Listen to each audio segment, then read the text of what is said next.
Parliament ఎన్నికల్లో BRS BSP మధ్య పొత్తు కుదిరింది. రాష్ట్రంలో కలిసి పోటీ చేయాలని ఇరు పార్టీల అధినేతలు నిర్ణయించారు. త్వరలో విధి విధానాలు ఖరారు చేయనున్నాయి. కేసీఆర్తో బీఎస్పీ అధ్యక్షుడు ఆర్ఎస్ ప్రవీణ్ కుమార్ భేటీ అనంతరం మీడియాతో మాట్లాడారు.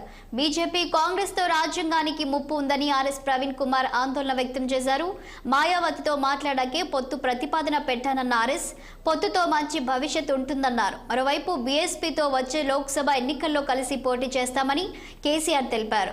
సీట్ల పంపకాలు త్వరలో చెబుతామన్న ఆయన మాయావతితో రేపు పొత్తు అంశంపై మాట్లాడతానని వెల్లడించారు.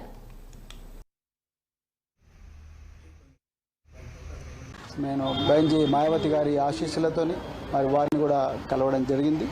సో ఈ తెలంగాణలో ఈ రాజ్యాంగానికి ప్రమాదం ఏదైతుందో, లౌకికత్వానికి ఏదైతే ప్రమాదం ఉందో, ఈ బీజేపీ నుంచి తర్వాత మరి ఈ మధ్యనే కాంగ్రెస్ కూడా మరి బీజేపీ లాగానే మారుతూ ఉన్నది. ఈ రెండు పార్టీల నుంచి ముప్పు నుండి మరి తెలంగాణను కాపాడడం కోసం మరి మేము అంటే బహుజన్ సమాజ్ పార్టీ మరి భారతీయ రాష్ట్ర సమితితో కలిపి మరి పార్లమెంట్ ఎలక్షన్లలో కలిసి పనిచేయాలని ఇప్పుడే మరి పెద్దలు గౌరవనీయులు కేసీఆర్ గారి దగ్గర మరి మాట్లాడడం జరిగింది.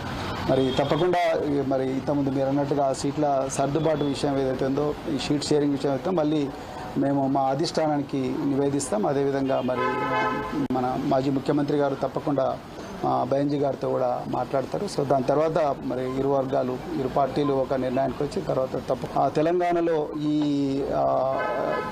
స్నేహం అనేది తప్పకుండా తెలంగాణ ప్రజల జీవితాలను మారుస్తుంది. తెలంగాణ ప్రజల విలువలను ఏదైతే గంగా జమున తహజీబ్ అని అంటున్నామో ఆ విలువలను ఆ సంస్కృతిని తప్పకుండా కాపాడుతుంది. బహుజన వర్గాలందరి జీవితాలు బాగుపడతాయి. ఇలా నిరుద్యోగులు సంతోషంగా లేరు. సో పట్టుమని 4 నెలలు కాలేదు, ఇప్పటికీ మళ్ళీ నిరుద్యోగులు రోడ్ల మీదకి వచ్చే పరిస్థితి. అదేవిధంగా పెద్ద ఎత్తున ఈ లౌకికత్వానికి తూట్లు పొడిచే సంస్కృతి అనేది మరి తెలంగాణలో వస్తూ ఉన్నది. అందుకొరకు